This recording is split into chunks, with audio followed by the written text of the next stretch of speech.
আমি doctor Mohammad Akter Kamal Parvez, urologist এবং kidney transplant surgeon, সহকারী অধ্যাপক, বঙ্গবন্ধু শেখ মুজিব মেডিকেল ইউনিভার্সিটি। আমি ইউরোলজিস্ট হিসেবে আজকে আপনাদের সঙ্গে আলাপ করব যে আসলে ইউরোলজিস্টরা কি কি রোগের চিকিৎসা করে।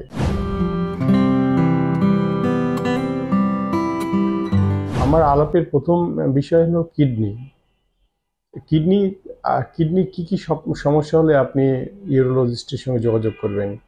যেমন ধরেন, কিডনিতে যদি কোনো সময় টিউমার হয়, অথবা কিডনিতে পাথর হয়, অথবা কিডনিতে কোনো সিস্ট হয়, অথবা কিডনির যে নল আছে সেই রাস্তা যদি ব্লক হয়ে যায়, কিডনি ফুলে যায়, আপনার কিডনি কাজ করতেছে না কিন্তু ফুলে গেছে, কিডনি নষ্ট হয়ে যাচ্ছে, সেক্ষেত্রে আপনি ইউরোলজিস্টের সঙ্গে দেখা করবেন। কিডনির সমস্যা আপনি কিভাবে বুঝবেন? সাধারণত কিডনি রোগ যদি হয় সেখানে আপনার দেখা যাচ্ছে যে আপনার কোমরের পিছনে অথবা সামনে ব্যথা হতে পারে, জ্বরও থাকতে পারে, বমি বমি ভাব হতে পারে, কিডনিতে টিউমার থাকলে আপনার পেশাবের রাস্তা দিয়ে রক্ত যেতে পারে এবং সেসব যখন করবেন প্রথম থেকে শেষ পর্যন্ত রক্ত যেতে পারে, অথবা বারবার পেশাব হতে পারে।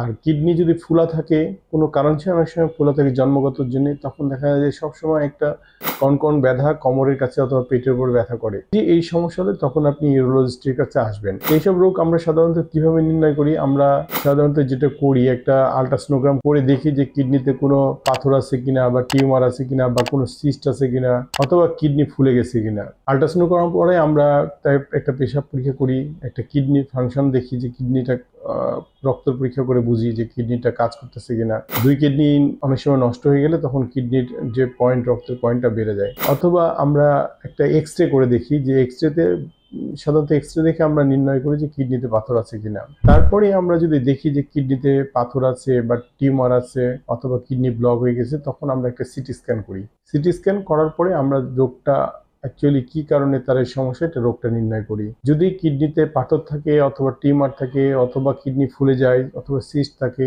সেই অনুযায়ী আমরা চিকিৎসা করি। যেমন পাথর যদি থাকে তাহলে আমরা দেখা যাচ্ছে যে একবারে ছোট পাথর থাকলে আমাদের কোনো কিছু করাই লাগে না, কিছু মেডিকেশন লাগে অথবা কিছু অ্যাডভাইস লাগে। ছোট্ট পাথর থাকলে কিডনি পাথরটা এমনি চলে যেতে পারে। কিডনিতে যদি পাথর বড় হয় তখন আমরা অনেক সময় অপারেশন করে দিই। এটা খুবই আধুনিক লেটেস্ট একটি যন্ত্রের সাহায্যে ছোট্ট ফুটো করে পিসিএনএল বলে, পিসিএনএল এর মাধ্যমে এটা আমরা বের করে দিই। আর যদি টিউমার থাকে সেক্ষেত্রে টিউমার সাইজের উপর নির্ভর করে যে কিডনি রাখা যাবে কিনা। টিউমার যদি পুরোপুরি যদি আমরা বের না করি তাহলে ওই টিউমার থেকে ছড়া যেতে পারে, আপনার জীবন হয়তো খুব বেশি দিন আপনি বাঁচতে নাও পারেন। কিডনি ফুলা থাকে অনেক সময় জন্মগতভাবে, কিডনির নল যদি চিকন হয়ে যায় তখন আমরা এটা অপারেশন করে যে চিকন জায়গাটা আমরা এটা অপারেশন করে ফেলে দিয়ে বড় করে দিই। এই ক্ষেত্রে কিডনির সাথে আরো কিছু ইউরোলজির সমস্যা আছে। যেমন ধরেন, আপনার কিডনির নলের ভিতরে পাথর থাকতে পারে, টিউমার থাকতে পারে। ওই একই পদ্ধতিতে আমরা সিটি স্ক্যান করে রোগ নির্ণয় করে চিকিৎসা করি। পেশাবের থলির মধ্যেও আপনার টিউমার হতে পারে।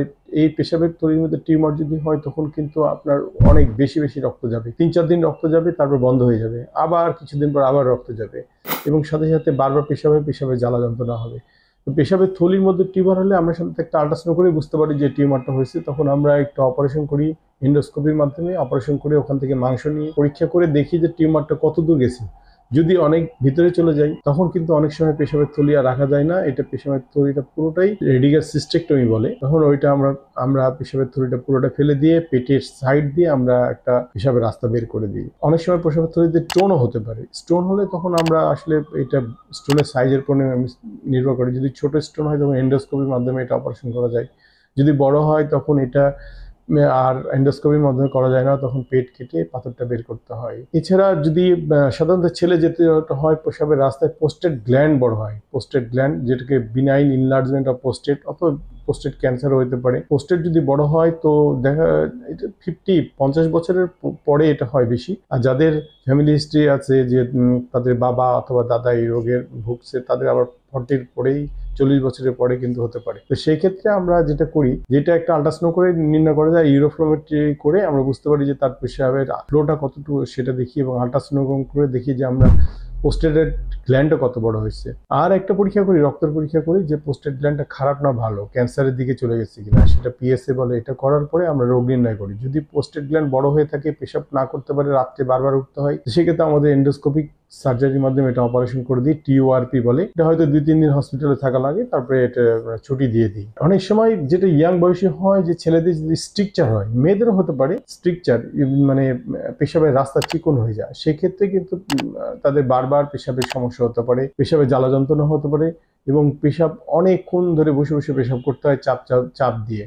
তো সেক্ষেত্রে আমরা একটা পরীক্ষা করে দেখি যে পেশাবের রাস্তায় একটা এক্সরে করে দেখি যে পেশাবের রাস্তা কোন জায়গায় চিকন হয়েছে। তারপরে যদি চিকন হয়ে থাকে সেটা এন্ডোস্কোপির মাধ্যমে অপারেশন করতে হয় যদি কোনো রাস্তা থাকে। আর যদি একবারে কমপ্লিট বন্ধ হয়ে যায়, তো হঠাৎ করে পেশাব বন্ধ হয়ে গেছে, কমপ্লিট বন্ধ হয়ে গেছে, সেক্ষেত্রে কিন্তু আর এন্ডোস্কোপি করা যাবে না। সেটা কেটে পেশাবের যে রাস্তা চিকন হয়ে গেছে সেটা আমরা ফেলে দিয়ে, এক্সারসাইজ করে ফেলে দিয়ে, তারপরে আমরা একটার সঙ্গে আরেকটা জোড়া লাগাই দিই। আর যেটা অনেক সময় দেখা যাচ্ছে যে পেশাবের মাথার কাছে বন্ধ হয়ে যায় ছেলেদের স্পেশালি, যে এটা ইনফেকশন হয়ে যেতে অথবা সাদা হয়ে গেছে জায়গাটা, এরকম বন্ধ হয়ে যায়, সেই ক্ষেত্রে আমরা এই রোগটা নির্ণয় করি। নির্ণয় করে যদি দেখি যে না তার একটু রাস্তা আছে, তখন ওই রাস্তাটা বড় করে দিই। অথবা এখানে আমরা মুখের এই সাইড থেকে এখান থেকে মাংস নিয়ে ওই যেটা লাগিয়ে দিয়ে আমরা এটা পেশাবের মাথাটা একটু বড় করে দিই। এক্ষেত্রে ইউরোলজির আরো সমস্যা আছে। যেমন ধরেন যে বাচ্চাদের ক্ষেত্রে কি হয়, বাচ্চাদের ক্ষেত্রে জন্মের পরে কিছু রোগ থাকে যে পোস্টেরিয়র ইউরেথ্রাল ভালভ বলে। এই ক্ষেত্রে বাচ্চা জন্ম হওয়ার পর থেকে দেখা যায় যে 2 কিডনি ফোলা থাকে, পেশাব ঠিক মতো করতে পারে না। হ্যাঁ, এই ক্ষেত্রে কিন্তু খুবই ডেঞ্জারাস। এই রোগের চিকিৎসা কিন্তু সাথে সাথে করতে হয়। এই রোগ যদি নির্ণয় হয়, তখন আমরা অনেক সময় জন্মের পরেই সাধারণত এটা করতে হয়, কিন্তু অনেকে আসে না, 1.5-2 বছর পরে আসে, যখন অনেক কিডনি ফুলে যায়, কিডনি নষ্ট হওয়ার মতো হয়ে যায়, তখন দ্রুত আসতে পারে। আমরা হয়তো এন্ডোস্কোপিক ফালগারেশন বলে, পোস্টেরিয়র ভালভকে ফালগারেশন যেটা বলে, মেশিনের সাহায্যে আমরা এটা কেটে দিই একটা ক্যাথেটার দিয়ে, পরে এটা খুলে দিই। তো ফুলাটা আস্তে আস্তে তো কমে যায়। অনেক সময় বাচ্চারা রাত্রে পেশাব করে ফেলে, যে নকটার্নাল অ্যানোরেসিস বলে। তো নকটার্নাল অ্যানোরেসিস বা বিছানায় পেশাব করে দেওয়া বা বেড ওয়েটিং যাই বলেন, তো এই সময় আমরা 5 বছর পর্যন্ত আমরা এদেরকে বলি যে নর্মাল। 5 বছর পর্যন্ত আসলে বাচ্চাদের চিকিৎসা করা লাগে না, যাদের বাচ্চা রাত্রে পেশাব করে দেয়। কিন্তু 5 বছরের পরে যদি এরকম হয়, তখন আমরা কিন্তু এই রোগের চিকিৎসা করতে হয়। তো এই রোগের যখন সমস্যা থেকে অবশ্যই আপনার ইউরোলজিস্টের সঙ্গে যোগাযোগ করবেন। মেনলি যেটা হয়, অনেক সময় পেশাবের রাস্তায় জ্বালা যন্ত্রণা বা ইউটিআই, ইউরিনারি ট্র্যাক্ট ইনফেকশন যেটা বলে, ইউরিনারি ট্র্যাক্ট ইনফেকশন হলে আপনি যেটা করবেন, প্রথমেই আসলে বয়স অনুযায়ী হয়, এটা ছোটদের না মাঝারি বয়স না বয়স্কদের। সাধারণত ছোটদের যেটা হয় সেটা যদি তাদের কিডনি ফুলা থাকে, পেশাবের রাস্তা বন্ধ থাকে, তখন এই পেশাবের জ্বালা যন্ত্রণা করে। পেশাব পরীক্ষা করতে হবে, এই ক্ষেত্রে আল্ট্রাসোনোগ্রাম করতে হবে, তারপরে ইউরোফ্লোমেট্রি করতে হবে, করে দেখতে হবে রোগ যেটা হবে সেই রোগ অনুযায়ী যদি আপনার চিকিৎসা করতে হবে। আর যদি জন্মগত কোনো সমস্যা থাকে সেটা কারেকশন করতে হবে। আর মাঝবয়সী ছেলেদের বেশিরভাগ হয় যে স্ট্রিকচার হয়ে যায়, স্ট্রিকচারের জন্য তাদের এই পেশাবের জ্বালা যন্ত্রণা করে। স্ট্রিকচারে আমি বলেছি আগেই কিভাবে চিকিৎসা করা হয়। আর বয়স্কদের যেটা হয়, অনেক সময় মেয়েদের ক্ষেত্রে যেটা হয় যে বয়স, যাদের মেনোপজ, মাসিক বন্ধ হয়ে যাওয়ার পরে যাদের এই রোগটা বেশি হয়, এখানে ইনফেকশন, রিপিটেড ইনফেকশন হতে পারে কোনো কারণ ছাড়াই। তো সেক্ষেত্রে খুব ভালোভাবে এদের চিকিৎসা করতে হয়। অনেক সময় লেবু শরবত খেতে হয়, বা বাচ্চা হওয়ার জায়গায় অনেক মলম টলম লাগাতে হয়। তারপরে হলো ওষুধ খেতে হয় অনেকদিন ধরে, পানি পরিমাণ মতো খেতে হয়, 2 লিটার মতো পানি খেতে হয়। পেশাব আটকায় রাখা যাবে না, পেশাব আসলেই করে ফেলতে হবে। এগুলো হয়তো করলে আপনি ভালো থাকবেন। কিছু হাইজিন মেনটেন করতে হবে। যেটা বয়স্ক ছেলেদের ক্ষেত্রে কি হয়, সাধারণত যেটা হয় বয়স্ক লোকদের, যেটা পোস্টেট ইনলার্জ, যেটা আমি আলাপ করেছি আপনাদের সঙ্গে, পোস্টেট ইনলার্জ হলে এটা হয়। এছাড়া টিবি হতে পারে, কিডনিতে টিবি হতে পারে, এইটা হলেও কিন্তু আপনার বারবার পেশাব হতে পারে, সেই অনুযায়ী চিকিৎসা করতে হবে। আর অনেক সময় অন্নকোষে ব্যথা হতে পারে, অন্নকোষে অনেক দিন ধরে ব্যথা নিয়ে আসতে পারে। এই অন্নকোষের ব্যথাটা আপনাকে আগে রোগ নির্ণয় করতে হবে কি কারণে ব্যথা হচ্ছে। অনেক সময় পেশাবের রাস্তায় ইনফেকশন থাকলেও কিন্তু অন্নকোষে ব্যথা হতে পারে। যদি ইয়াং বয়সে হয়, কোনো কারণ ছাড়াই ব্যথা হতে পারে, অথবা যে অন্নকোষের ভিতরে একটা রগ ফুলে যায়, রগ ফুলার জন্যও ব্যথা হতে পারে।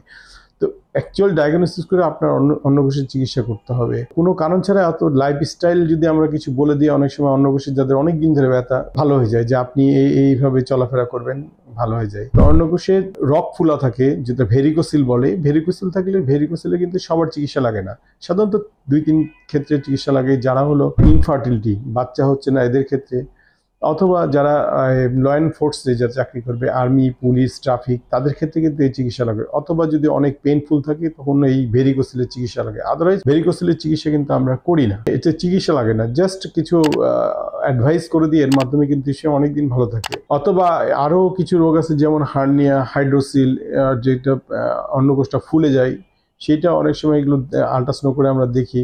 আর হার্নিয়াতে সেটা চোখে দেখেই বোঝা যায় যেটা হার্নিয়া হয়েছে, এটা রোগ নির্ণয় করে দ্রুত চিকিৎসা করতে হবে। তো ইউরোলজির ক্ষেত্রে আপনার, আমি সিম্পল একটু বললাম যে এই কটা আমরা চিকিৎসা করি। আপনাদের যদি এরকম কোনো সমস্যা হয় অবশ্যই আমার সঙ্গে যোগাযোগ করবেন। আমি বিআরবি হসপিটাল, পান্থপথ এবং কমফোর্ট হসপিটাল, গ্রিন রোডে প্রতিদিন চেম্বার করি। ধন্যবাদ। আসসালামু আলাইকুম।